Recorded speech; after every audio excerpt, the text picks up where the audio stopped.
चिड़ैया नाम है।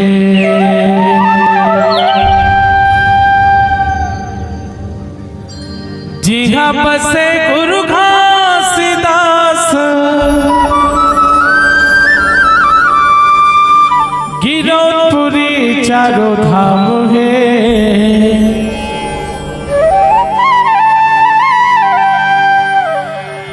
ये मोर छत्तीसगढ़ के भैया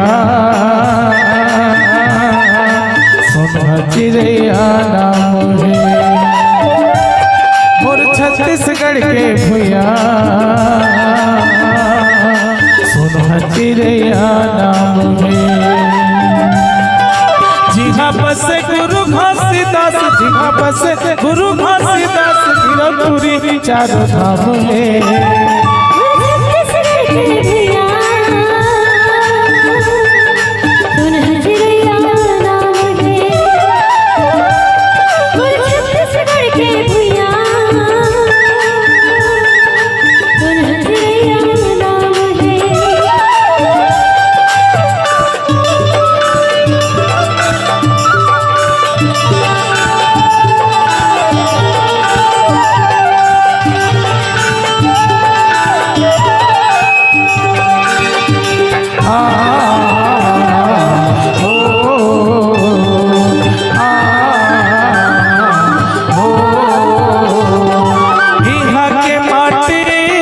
चंदन लागे माथो जैसे मंथन साजे,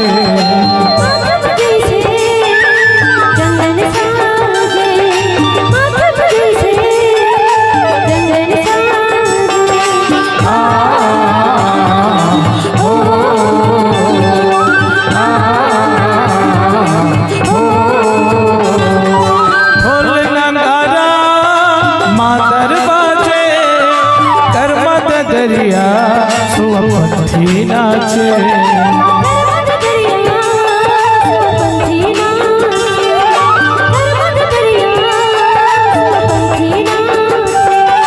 छत्तीसगढ़ के अलग चिन्हा, छत्तीसगढ़ के अलग चिन्हा, दिए गुरु जत धाम में।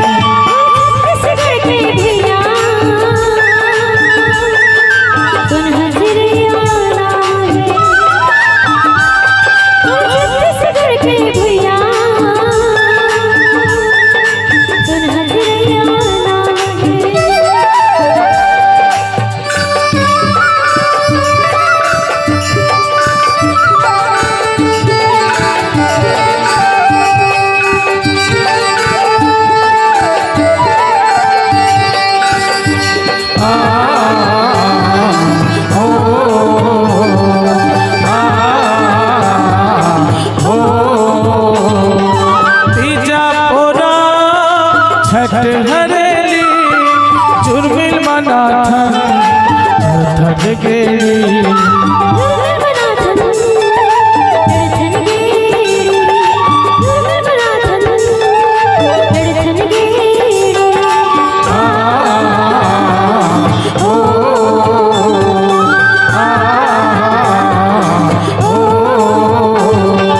जगह जगह माँ मेला मनाई, खोवा जलेबी मेरा मिठाई,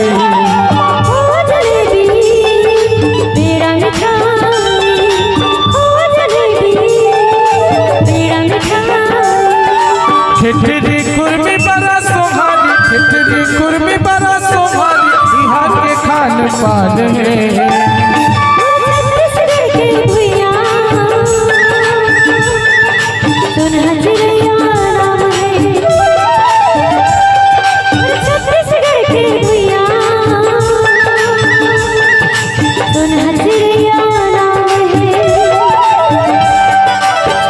बसे गुरु घासीदास, जी हाँ बसे गुरु घासीदास, गिरौदपुरी चारों धाम में। और छत्तीसगढ़ के भैया सोना चिड़ैया नाम है।